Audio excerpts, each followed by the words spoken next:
Friends, എല്ലാവർക്കും ഒരിക്കൽ കൂടെ ഞങ്ങളുടെ യൂട്യൂബ് ചാനലിലേക്ക് സ്വാഗതം. ഇന്ന് ഞാൻ കളഞ്ഞു കിട്ടിയ ഒരു വെള്ളച്ചാട്ടവുമായിട്ടാണ് നിങ്ങളുടെ മുന്നിൽ വന്നിരിക്കുന്നത്.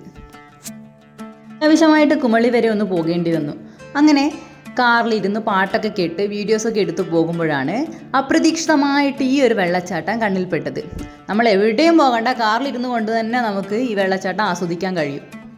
കേരളത്തിലെ ഇടുക്കി ജില്ലയിലെ കുട്ടിക്കാനത്ത് സ്ഥിതി ചെയ്യുന്ന വെള്ളച്ചാട്ടമാണിത്. ഇതിൻ്റെ പേര് വളഞ്ഞങ്ങാനം വെള്ളച്ചാട്ടം എന്നാണ്. കോട്ടയം കുമളി സംസ്ഥാന പാതയിൽ മുറിഞ്ഞപ്പുഴയിൽ നിന്ന് 1 കിലോമീറ്ററും കുട്ടിക്കാനത്ത് നിന്ന് 5 കിലോമീറ്ററും അകലെയാണ് ഇത് സ്ഥിതി ചെയ്യുന്നത്. ഇതിന് മറ്റൊരു പേര് കൂടെ ഉണ്ട്, നിന്ന് മുള്ളിപ്പാറ എന്നുകൂടെ പേരുണ്ട്. നിങ്ങൾക്ക് കാര്യം മനസ്സിലായി കാണും. നിന്ന് മുള്ളിപ്പാറ എന്ന് പറയുമ്പോൾ തന്നെ എന്താണെന്ന് നിങ്ങൾക്ക് അറിയാമല്ലോ. ചായ കുടിച്ചും കപ്പ തിന്നും നമുക്ക് ഈ വെള്ളച്ചാട്ടം ആസ്വദിക്കാൻ കഴിയും. അതെങ്ങനെയാണെന്നില്ലേ, ഈ വെള്ളച്ചാട്ടത്തിനടുത്തായിട്ട് ഒരുപാട് ഷോപ്പുകളുണ്ട്. നമുക്ക് ചായ കുടിച്ചും ഐസ്ക്രീം കഴിച്ചും ഒക്കെ നമുക്ക് ഇത് വേണമെങ്കിൽ ആസ്വദിക്കാം. വെള്ളച്ചാട്ടം കാണാൻ വിനോദസഞ്ചാരികൾ ഒരുപാട് ഇവിടെ എത്താറുണ്ടെന്നാണ് അറിഞ്ഞിട്ടുള്ളത്.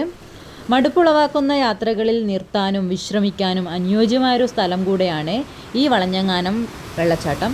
ഇവിടെ വർഷത്തിൽ ജൂൺ മുതൽ സെപ്റ്റംബർ വരെയുള്ള മാസങ്ങളിൽ മാത്രമാണ് ഈ വെള്ളച്ചാട്ടം ഇവിടെ കാണാറുള്ളത്.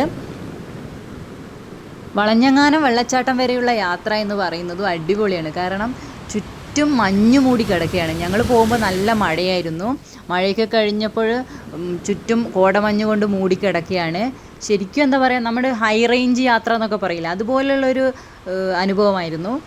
നല്ല ഭംഗിയുള്ള സ്ഥലങ്ങൾ. ഈ ഒരു വെള്ളച്ചാട്ടത്തിന് 75 അടി ഉയരമുണ്ട്. ഞാൻ ആദ്യമായിട്ടാണ് ഇത്തരത്തിലൊരു വെള്ളച്ചാട്ടം കാണുന്നത്. കാരണം നമ്മൾ ദേശീയപാതയിൽ ആദ്യമായിട്ടാണെന്ന് തോന്നുന്നു. എനിക്കറിയില്ല വേറെ എവിടെയെങ്കിലും ഉണ്ടോ എന്ന് എനിക്കറിയില്ല. അങ്ങനെയുണ്ടെങ്കിൽ ഒന്ന് കമൻറ്റ് ചെയ്യുക. നമുക്ക് നമ്മുടെ വണ്ടിയിൽ ഇരുന്നു കൊണ്ട് തന്നെ ഈ വെള്ളച്ചാട്ടം ആസ്വദിക്കാൻ കഴിയുന്നുണ്ട്. അതുപോലെ തന്നെ പോകുന്നവരും വരുന്നവരൊക്കെ അവിടെ വണ്ടി നിർത്തിയിട്ട് ചായയൊക്കെ കുടിച്ചുകൊണ്ട് ഈ വെള്ളച്ചാട്ടം കാണുകയും ഫോട്ടോസ് എടുക്കുകയും വീഡിയോസൊക്കെ എടുക്കുന്നുണ്ട്. അപ്പോൾ ഗൈസ്, നിങ്ങൾക്ക് ഈ വീഡിയോ ഇഷ്ടമായെങ്കിൽ ഒന്ന് ലൈക്ക് ചെയ്യുക. അതുപോലെ ഞങ്ങളുടെ ഈ ചാനൽ ഒന്ന് സബ്സ്ക്രൈബ് ചെയ്യുക. മറ്റൊരു വീഡിയോയുമായി വരുന്നവരേക്കും ബായ്.